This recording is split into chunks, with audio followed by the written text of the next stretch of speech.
ಸರ್ವವ್ಯಾಪ್ತ ಗುಣಾತೀತ ನಿರ್ವೀಕರ ನಿರಂಜನ ಪೂರ್ಣಬೋಧೋಚಿತಾನಂದ ತಸ್ಮೈ ಶ್ರೀ ಗುರವೇ ನಮಃ. ಓಂ ಬ್ರಹ್ಮ ಬ್ರಹ್ಮಸ್ಪತಯೇ ನಮಃ. ಹರಃ ಓಂ. ಸಮಸ್ತ ತುಳಸಿ ವೀಕ್ಷಕರಿಗೆ ಶಿವಸ್ವಾಮಿ ಗುರುಜಿಯ ಅನಂತಾನಂತ ನಮಸ್ಕಾರಗಳು. ಸ್ನೇಹಿತರೆ, ವೃಷಭ ರಾಶಿಯವರ ಆಗಸ್ಟ್ ಮಾಸದ ತಿಂಗಳ ಭವಿಷ್ಯ ಹೇಗಿರುತ್ತೆ? ಈ ವೃಷಭ ರಾಶಿಯವರು ಯಾವುದರಲ್ಲಿ ಎಚ್ಚರಿಕೆಯನ್ನು ವಹಿಸ್ಕೊಳ್ತಕ್ಕಂಥದ್ದು ಅಗತ್ಯವಾಗಿರ್ತಕ್ಕಂಥ ವಿಚಾರ. ರಾಶಿ ಅಧಿಪತಿ ನೀಚ ಸ್ಥಾನದಲ್ಲಿ ಪಂಚಮದಲ್ಲಿ ನೀಚನಾಗಿರೋದ್ರಿಂದ ಆರೋಗ್ಯ, ಹಣಕಾಸು, ತನ್ನ ಕೆಲಸದ ವಿಚಾರ ಹೇಗಿರುತ್ತೆ ಇದು ಭಾಳ ಮುಖ್ಯವಾಗಿರ್ತಕ್ಕಂಥ ವಿಚಾರದಲ್ಲಿ ನೋಡ್ಕೋಬೇಕಾಗತ್ತೆ. ವೃಷಭ ರಾಶಿ ಕೃತಿಕಾ ನಕ್ಷತ್ರ, ರೋಹಿಣಿ, ಮೃಗಶೀರ ನಕ್ಷತ್ರ ಹೊಂದಿರತಕ್ಕಂಥದ್ದು. ಇವರ ದಾಂಪತ್ಯದಲ್ಲಿ ಏನಾದರೂ ತೊಡಕುಗಳು ಬರುತ್ತಾ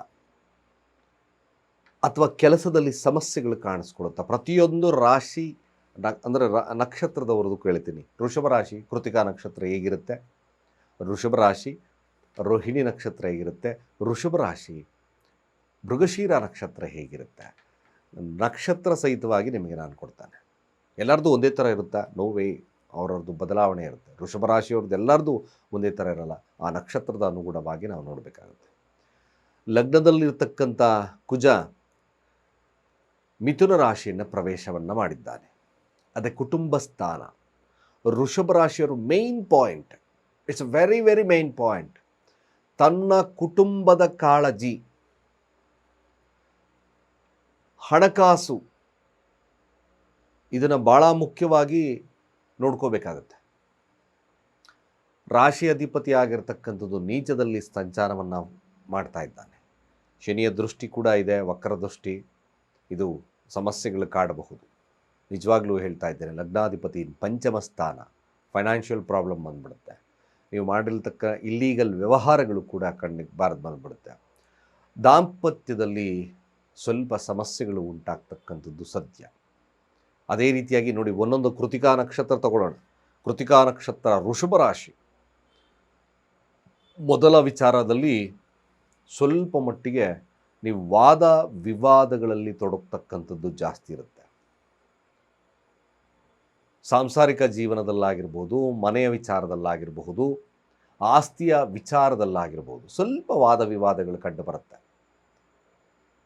ಕೆಲವೊಂದು ನೆರೆಹೊರೆ ಅಥವಾ ಸಹೋದರರು, ಅದೇ ರೀತಿಯಾಗಿ ನಿಮ್ಮ ದಾಖಲಾತಿಗಳ ವಿಚಾರಗಳಲ್ಲಿ ಯಾವುದಾದ್ರೂ ದಾಖಲಾತಿಗಳಾಗಿರ್ಬೋದು. ಈ ಕೃತಿಕಾ ನಕ್ಷತ್ರ ವೃಷಭ ರಾಶಿಯವರು ಸ್ವಲ್ಪ ಜಾಗರೂಕತೆ ಇರಲಿ. ಮಧ್ಯಭಾಗದವರೆಗೂ ಕೂಡ ಆಫ್ಟರ್ ದಟ್ ಒಂದು ಅದ್ಭುತವಾಗಿರ್ತಕ್ಕಂಥ ಫಲ ಸಿಗುತ್ತೆ. ರಾಜಯೋಗದ ತತ್ವ ಸಿಗುತ್ತೆ. ಸುಖ, ಅಭಿವೃದ್ಧಿ, ಭೂಮಿ ಖರೀದಿ ಯೋಗ ಇವೆಲ್ಲ ಮಧ್ಯಭಾಗದಿಂದ ಬರುತ್ತೆ. ಆದಷ್ಟು ಕೃತಿಕಾ ನಕ್ಷತ್ರದಲ್ಲಿ ಹುಟ್ಟಿರ್ತಕ್ಕಂಥವ್ರು ಮೊದಲ ಭಾಗದಲ್ಲಿ ನಾವು ನೋಡೋದಾದರೆ ತಿಂಗಳ ಮೊದಲ ಭಾಗ 15 ದಿವಸ ಆದ ನಂತರ ಹೇಗಿರುತ್ತೆ, 15 ದಿವಸ ಆದ ನಂತರ ಹೇಗಿರುತ್ತೆ. 15 ದಿವಸಕ್ಕೂ ಮೊದಲು ತನ್ನ ಕುಟುಂಬದ ವ್ಯಾಜ್ಯಗಳನ್ನು ದೂರ ಇಡಿ. ಅದೇ ರೀತಿಯಾಗಿ ವಿದ್ಯಾಭ್ಯಾಸದ ವಿದ್ಯಾರ್ಥಿಗಳಿಗೂ ಕೂಡ ಅಷ್ಟು ಉತ್ಕೃಷ್ಟವಾಗಿರ್ತಕ್ಕಂಥ ಫಲಗಳಿರೋದಿಲ್ಲ, ಸಾಧಾರಣವಾಗಿರ್ತಕ್ಕಂಥ ಫಲಗಳಿರುತ್ತೆ. ಆದಷ್ಟು ವಾದ ವಿವಾದಗಳಲ್ಲಿ ತೊಡಗೋದು ಬೇಡ. ಅತಿಯಾದಂಥ ವ್ಯಾಮೋಹ, ಆಸೆಗಳನ್ನು ತಪ್ಪಿಸಿ. ಇದು ನಾನು ಹೇಳ್ತಾ ಇದ್ದೀನಿ ಕೃತಿಕಾ ನಕ್ಷತ್ರದವ್ರಿಗೆ. ಸಾಧ್ಯವಾದಷ್ಟು ಈ ಒಂದು ವಿಚಾರದಲ್ಲಿ ಹೋಗ್ತಾ ಬಂದರೆ ಸ್ವಲ್ಪ ಸಮಾಧಾನದ ವಾತಾವರಣ ಇಟ್ಕೊಂಡ್ರೆ ಖಂಡಿತ ಒಳ್ಳೆಯದಾಗುತ್ತೆ. ಅದೇ ರೀತಿಯಾಗಿ ಕೃತಿಕಾ ನಕ್ಷತ್ರದವ್ರಿಗೆ ಮಧ್ಯಭಾಗದಿಂದ ವಿಶೇಷವಾಗಿರ್ತಕ್ಕಂಥ ಹಣಕಾಸಿನ ವಹಿವಾಟುಗಳು ಚೆನ್ನಾಗಿ ನಡೆಯುತ್ತೆ.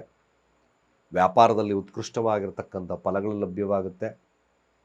ನೆಮ್ಮದಿಯನ್ನು ಕಾಣ್ತಕ್ಕಂಥ ದಿನವಾಗುತ್ತೆ, ಮಾಸವಾಗುತ್ತೆ. ಮಧ್ಯಭಾಗದವರೆಗೂ ಸಾಧ್ಯವಾದಷ್ಟು ಸಮಾಧಾನದ ವರ್ತನೆ, ಅಭಿವೃದ್ಧಿಯನ್ನು ಕೊಡ್ತಕ್ಕಂಥದ್ದು ಕೃತಿಕಾ ನಕ್ಷತ್ರದವ್ರಿಗೆ ತೋರಿಸುತ್ತೆ ವೃಷಭ ರಾಶಿ. ಸಾಧ್ಯವಾದಷ್ಟು ಕೂಡ ಇವರು ನ್ಯಾಯಬದ್ಧವಾಗಿ ನಡ್ಕೊಳ್ತಕ್ಕಂಥದ್ದು ಅವಶ್ಯಕವಾಗಿ ಖಂಡಿತವಾಗಿ ಮಾಡಿ. ಡೆಫಿನೆಟಾಗಿ ಒಳ್ಳೆಯದಾಗುತ್ತೆ ಕೂಡ. ಸಾಧ್ಯವಾದಷ್ಟು ಕೃತಿಕಾ ನಕ್ಷತ್ರದಲ್ಲಿರ್ತಕ್ಕಂಥವ್ರು ಶಿವನ ಆರಾಧನೆ ಮಾಡಿದಷ್ಟು ಭಾಳ ವಿಶೇಷತೆ. ಶ್ರವಣ ಮಾಸ ಶಿವನಿಗೆ ಎಷ್ಟು ಆರಾಧನೆಯನ್ನು ಮಾಡ್ತಿರೋ ನೆಮ್ಮದಿಯಿಂದ ಇರ್ತೀರ. ಖಂಡಿತವಾಗಿ ಮಾಡ್ಕೊಳ್ಳಿ. ನಿಮ್ಮ ಒಂದು ರಾಜಯೋಗದ ಕಾಲ ಮಧ್ಯಭಾಗದಿಂದ ಪ್ರಾರಂಭವನ್ನು ಮಾಡೋದ್ರಿಂದ ಸುಖಾಸೀನ, ದೈವಿಕವಾಗಿರತಕ್ಕಂಥ ಬಲ, ಹಾಗೆ ಮನೆಯ ವಿಚಾರದಲ್ಲಿ, ಆಸ್ತಿಯ ವಿಚಾರದಲ್ಲಿ ಅಭಿವೃದ್ಧಿಯನ್ನು ಕಾಣ್ತಕ್ಕಂಥದ್ದು ತುಂಬ ಜಾಸ್ತಿ ಇದೆ. ಹಣಕಾಸು ವಹಿವಾಟುಗಳು ಕೂಡ ಚೆನ್ನಾಗಿ ನಡೀತಕ್ಕಂಥದ್ದು ಕೂಡ ಇದೆ. ಒಂದಷ್ಟು ಸಣ್ಣ ಪುಟ್ಟ ಸಮಸ್ಯೆಗಳನ್ನು ಹೊರತುಪಡಿಸಿದ್ರೆ ಇದೆಲ್ಲ ಖಂಡಿತವಾಗಿ ಮಧ್ಯಭಾಗದಿಂದ ಚೆನ್ನಾಗಿರುತ್ತೆ. ರೋಹಿಣಿ ನಕ್ಷತ್ರ ವೃಷಭ ರಾಶಿ. ಈ ರೋಹಿಣಿ ನಕ್ಷತ್ರ ವೃಷಭ ರಾಶಿಯಲ್ಲಿರ್ತಕ್ಕಂಥವ್ರಿಗೆ ನಿಜವಾಗ್ಲೂ ಇದೊಂದು ವಿಶೇಷವಾಗಿ, ನೀವು ಈ ಮೀಡಿಯಾ ಸ್ಥಾನದಲ್ಲಿರ್ತಕ್ಕಂಥವ್ರಿಗೆ ಖಂಡಿತವಾಗಿ ಭಾಳ ವಿಶೇಷವಾಗಿರ್ತಕ್ಕಂಥ ಫಲಲಭ್ಯತೆ ಆಗುತ್ತೆ. ವಾದ ವಿವಾದಗಳಲ್ಲಿ ಜಯವನ್ನು ಸಾಧಿಸ್ತಕ್ಕಂಥದ್ದು ಜಾಸ್ತಿ ಇದೆ. ಹಾಗೆ ಕೆಲವೊಂದು ಮಂದಬುದ್ಧಿ ಅಂತ ಕರಿತೀವಿ, ಕೆಲವೊಂದು ಮಂದಬುದ್ಧಿಯಿಂದ ನಿಮ್ಮ ಮನಸ್ಸನ್ನು ವಿಕೋಪಕ್ಕೆ ಬಳಸ್ಕೊಳ್ತಕ್ಕಂಥ ಸಾಧ್ಯತೆ ಇರುತ್ತೆ. ಅನ್ಯತಃ ಕೆಟ್ಟ ಕೆಟ್ಟ ಆಲೋಚನೆಗಳು ಬರಬಹುದು ರೋಹಿಣಿ ನಕ್ಷತ್ರದವ್ರಿಗೆ. ಈ ಕೆಟ್ಟ ಆಲೋಚನೆಗಳನ್ನ ಆದಷ್ಟು ಮನಸ್ಸಿಗೆ ಹಚ್ಕೊಳ್ತಕ್ಕಂಥ ಕೆಲಸವನ್ನು ಮಾಡಿದರೆ ಅದು ಸ್ವಲ್ಪ ಟಫ್ ಆಗ್ತದೆ. ಅದರಲ್ಲೂ ಕೂಡ ಇದು ವಿಶೇಷವಾಗಿ ಅತ್ತೆ ಸೊಸೆ ಕಾಟಗಳು ಜಾಸ್ತಿ ಆಗ್ತಕ್ಕಂಥ ಸನ್ನಿವೇಶಗಳು ರೋಹಿಣಿ ನಕ್ಷತ್ರಕ್ಕೆ ಬರುತ್ತೆ. ದಾಂಪತ್ಯದ ವಿಚಾರದಲ್ಲೂ ಸಹಿತವಾಗಿ ಸ್ವಲ್ಪ ಸಮಸ್ಯೆಗಳು ಕಾಣಿಸ್ಕೊಳ್ತಕ್ಕಂಥ ಸಾಧ್ಯತೆಗಳು ರೋಹಿಣಿ ನಕ್ಷತ್ರದವ್ರಿಗೆ ಬರುತ್ತೆ. ಸಾಧ್ಯವಾದಷ್ಟು ಕೂಡ ನೀವು ತಮ್ಮ ಕೆಲಸದ ಕಾರ್ಯಗಳಲ್ಲಿ ಕಾರ್ಯಪ್ರವೃತ್ತವಾಗ್ತಕ್ಕಂಥದ್ದು ಅತಿ ಅವಶ್ಯಕ. ಆದರೂ ಕೂಡ ಸ್ವಲ್ಪ ಸಮಸ್ಯೆಗಳಿಂದಲೇ ಕೂಡಿರುತ್ತೆ. ನೀವು ಒಂದು ರೀತಿಯಾಗಿ ಆಲೋಚನೆ ಮಾಡಿದ್ರೆ ಕಾಲನೇ ಬೇರೆಯಾಗಿರ್ತಕ್ಕಂಥ ಫಲಗಳನ್ನು ಕೊಡ್ತಕ್ಕಂಥದ್ದು ಜಾಸ್ತಿ ಇದೆ. ಆದಷ್ಟು ರೋಹಿಣಿ ನಕ್ಷತ್ರ ನೀವು ನಿಮ್ಮ ಕೆಲಸಗಾರರೊಟ್ಟಿಗಿನ ಸಂಬಂಧವನ್ನು ಸರಿಯಾಗಿ ಇಟ್ಕೊಳ್ಳಿ. ಇದು ಅವಶ್ಯಕವಾಗಿ ಬೇಕು. ಅವರೊಟ್ಟಿಗೆ ಉತ್ತಮ ಬಾಂಧವ್ಯವನ್ನು ಇಟ್ಕೊಳ್ತಕ್ಕಂಥದ್ದು ಅವಶ್ಯಕವಾಗಿ ಬೇಕು. ಇನ್ನು ವಿದ್ಯಾರ್ಥಿ ವರ್ಗದವ್ರಿಗೆ ಸ್ವಲ್ಪ ಪ್ರಮಾಣದಲ್ಲಿ ಒಂದು ಅವರೇಜ್ ಆಗಿರ್ತಕ್ಕಂಥ ಮಾರ್ಕ್ಸ್ಗಳು ಸಿಗುತ್ತೆ. ರೋಹಿಣಿ ನಕ್ಷತ್ರದಲ್ಲಿ ಹುಟ್ಟಿರ್ತಕ್ಕಂಥವ್ರಿಗೆ ದಾಂಪತ್ಯದ ಜೀವನ ಅಷ್ಟಕ್ಕಷ್ಟೇ, ಅಷ್ಟು ಉತ್ತಮತೆ ಇರೋದಿಲ್ಲ. ಯಾವುದೇ ಕಾರಣಕ್ಕೂ ರೋಹಿಣಿ ನಕ್ಷತ್ರದಲ್ಲಿ ಹುಟ್ಟಿರ್ತಕ್ಕಂಥವರು ಅನ್ಯತಃ ನೋಡಿ, ಮನಸ್ಥಿತಿಯನ್ನು ಶುಭ್ರವಾಗಿಟ್ಕೊಳ್ತಕ್ಕಂಥದ್ದು ಈ ಒಂದು ಮಾಸ ಭಾಳ ಮುಖ್ಯ. ಆದಷ್ಟು ಧ್ಯಾನಾಸಕ್ತರಾಗಬೇಕು, ಶಿವನ ಆರಾಧನೆಗಳನ್ನು ಮಾಡ್ಕೋಬೇಕು. ಯಾವುದೇ ವಿಚಾರಗಳನ್ನು ಕೂಲಂಕುಷವಾಗಿ ಪರಿಶೀಲಿಸಿ ನಂತರದಲ್ಲಿ ಮುಂದುವರಿತಕ್ಕಂಥ ಕೆಲಸವನ್ನು ಮಾಡಿ. ಗಡಿಬಿಡಿ ಮಾಡ್ಕೋಬೇಡಿ ರೋಹಿಣಿ ನಕ್ಷತ್ರದವರು. ಆಫ್ಟರ್ ದಟ್ ಏನು ಮಧ್ಯಭಾಗದಿಂದ, ಆಗಸ್ಟ್ ಮಧ್ಯಭಾಗದಿಂದ 15ನೇ ತಾರೀಕು ಕಳೆದಾದಮೇಲೆ ಸ್ವಲ್ಪ ಶುಭ ಫಲ ಪ್ರಾಪ್ತಿಯಾಗ್ತಕ್ಕಂಥದ್ದು ಕೂಡ ಇರುತ್ತೆ. ಪ್ರಯತ್ನಕ್ಕೆ ತಕ್ಕ ಪ್ರತಿಫಲ ದೊರೆತಕ್ಕಂಥದ್ದು ಕೂಡ ಇದೆ. ಮದುವೆ ಮಾತುಕತೆಗಳು ವಿಚಾರಗಳಲ್ಲಿ ಸ್ವಲ್ಪ ಸಾಧ್ಯತೆಗಳು ಮುಂದುವರಿತಕ್ಕಂಥಿರುತ್ತೆ. ಅದರ ಒಂದು ವ್ಯಾಪಾರ ವಹಿವಾಟುಗಳು ಪಾರ್ಟ್ನರ್ಶಿಪ್ಪಲ್ಲೂ ಕೂಡ ಗೊಂದಲ ಇತ್ತು, ಅದು ಕೂಡ ಬಗೆಹರಿತಕ್ಕಂಥದ್ದು ರೋಹಿಣಿ ನಕ್ಷತ್ರದವರಿಗೆ ಬರುತ್ತೆ. ಸಾಧ್ಯವಾದಷ್ಟು ಮನಸ್ಥಿತಿ ಉತ್ತಮತೆ ಒಳ್ಳೆಯದಿರುತ್ತೆ. ಅದೇ ರೀತಿಯಾಗಿ ಮೃಗಶಿರ ನಕ್ಷತ್ರದಲ್ಲಿ ಹುಟ್ಟಿರ್ತಕ್ಕಂಥವ್ರಿಗೆ ಮೊಟ್ಟ ಮೊದಲು ಇವರು ಕುಟುಂಬ ವ್ಯಾಜ್ಯಗಳನ್ನು ಬರದಾಗೆ ನೋಡ್ಕೊಳ್ತಕ್ಕಂಥದ್ದು ಅತಿ ಅವಶ್ಯಕ. ಕುಟುಂಬ ವ್ಯಾಜ್ಯಗಳನ್ನು ಮಾಡ್ಕೋಬೇಡಿ. ವ್ಯಾಪಾರ ವಹಿವಾಟುಗಳು ಖಂಡಿತ ಚೆನ್ನಾಗಿ ನಡೆಯುತ್ತೆ. ಬುದ್ಧಿವಂತಿಕೆಯಿಂದ ಮಾಡಿ. ಮೃಗಶಿರ ನಕ್ಷತ್ರದಲ್ಲಿ ಹುಟ್ಟಿರ್ತಕ್ಕಂಥವ್ರಿಗೆ ಎಷ್ಟು ಬುದ್ಧಿವಂತಿಕೆಯನ್ನು ಉಪಯೋಗಿಸ್ಕೊಳ್ತೀರೋ ಅಷ್ಟು ಕೂಡ ಉತ್ತಮತೆ ಇರುತ್ತೆ. ನೀವು ತಗೊಳ್ತಕ್ಕಂಥ ನಿರ್ಧಾರಗಳು ಸ್ವಲ್ಪ ಗೊಂದಲಕ್ಕೊಳಗಾಗಬಹುದು, ಕನ್ಫ್ಯೂಷನ್ ನೇಚರ್ ಬರಬಹುದು. ಸ್ಟ್ರೈಟ್ ಫಾರ್ವರ್ಡ್ ಆಗಿ ನಿಮ್ಮ ವಿಚಾರಗಳನ್ನು ವಿನಿಮಯ ಮಾಡಿಕೊಳ್ಳಿ. ಅದು ಭಾಳ ಅತ್ಯುತ್ತಮವಾಗಿರ್ತಕ್ಕಂಥ ಫಲಗಳನ್ನು ಕೊಡುತ್ತೆ. ಇನ್ನು ಕೆಲಸದ ವಿಚಾರಕ್ಕೆ ಬಂದಾಗ, ಕೆಲಸದ ವಿಚಾರದಲ್ಲಿ ಸ್ವಲ್ಪ ತೊಡಕುಗಳು ಉಂಟಾಗ್ತಕ್ಕಂಥದ್ದಿರುತ್ತೆ. ಸ್ವಲ್ಪ ಬಾಸ್ ಕಿರಿಕಿರಿಗಳಾಗ್ಬೋದು. ಅನ್ಯತಃ ಸ್ವಲ್ಪ ಕೆಲಸದಲ್ಲಿ ಸ್ವಲ್ಪ ಒತ್ತಡಗಳು ಕ್ರಿಯೇಟ್ ಆಗ್ತಕ್ಕಂಥ ಸಾಧ್ಯತೆಗಳು ಬರುತ್ತೆ.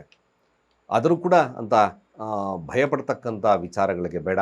ಹೆಚ್ಚಿನದ ಶ್ರಮವನ್ನು ಹಾಕಿ ಕೆಲಸ ಮಾಡಿದರೆ ಮೃಗಶಿರ ನಕ್ಷತ್ರದವ್ರಿಗೆ ಒಳ್ಳೆಯ ವ್ಯಾಲ್ಯೂ ಕೂಡ ಸಿಗ್ತಕ್ಕಂಥದ್ದು ಇರ್ತದೆ.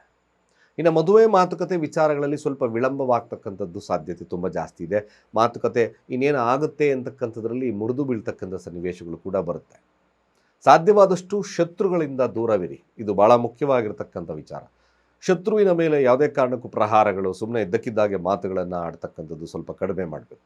ಸಂಗಾತಿಯೊಟ್ಟಿಗೆ ಎಕ್ಸ್ಪೆಷಲಿ ಸುಮ್ಮನೆ ಅನ್ನೆಸಸರಿ ಆಗಿರ್ತಕ್ಕಂಥ ಟಾಕ್ಸನ್ನು ಕಡಿಮೆ ಮಾಡೋದು ಅತಿ ಅವಶ್ಯಕ ವಿಚಾರ.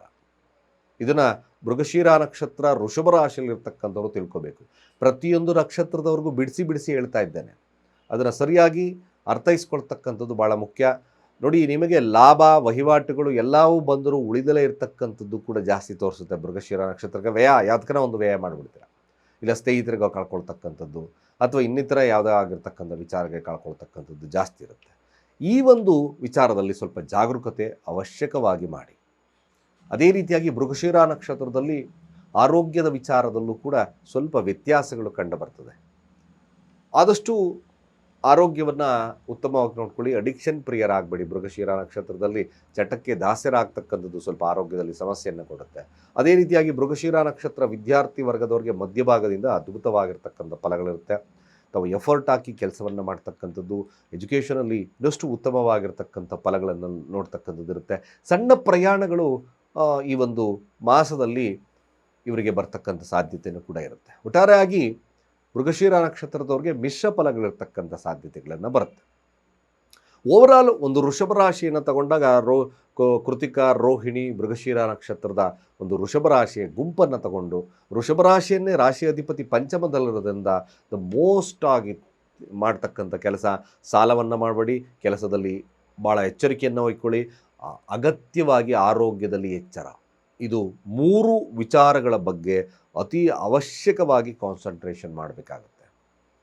ಇನ್ನಿತರೆ ವಿಚಾರಗಳು ನಿಮಗೆಲ್ಲ ಕೂಲಂಕುಷವಾಗಿ ನಾನು ತಿಳಿಸಿದ್ದೇನೆ. ದಾಂಪತ್ಯದಲ್ಲಿ ಕಲಹಗಳನ್ನು ಮಾಡ್ಕೊಳ್ಳೋದು ಬೇಡ. ಸಾಧ್ಯವಾದಷ್ಟು ಕಾಮನ್ ಗುಡ್ಡಾಗಿ ಹೋದರೆ ಇವರಿಗೆ ಲಾಭದ ವಿಚಾರಗಳು ಕೂಡ ಲಭ್ಯವಾಗುತ್ತೆ. ಆತುರದ ಬುದ್ಧಿ ಕಡಿಮೆ ಮಾಡಿಕೊಂಡು ಮುನ್ನಡೆಯಿರಿ, ಮ್ಯಾಕ್ಸಿಮಮ್ ಒಳ್ಳೆಯದಾಗುತ್ತೆ ಕೂಡ. ಆದಷ್ಟು ದಾಂಪತ್ಯದಲ್ಲಿ ಕಲಹಗಳನ್ನು ಮಾಡ್ಕೊಳ್ಳೋದಲ್ಲೇ ಇರ್ತಕ್ಕಂಥದ್ದು ಅತಿ ಅವಶ್ಯಕ.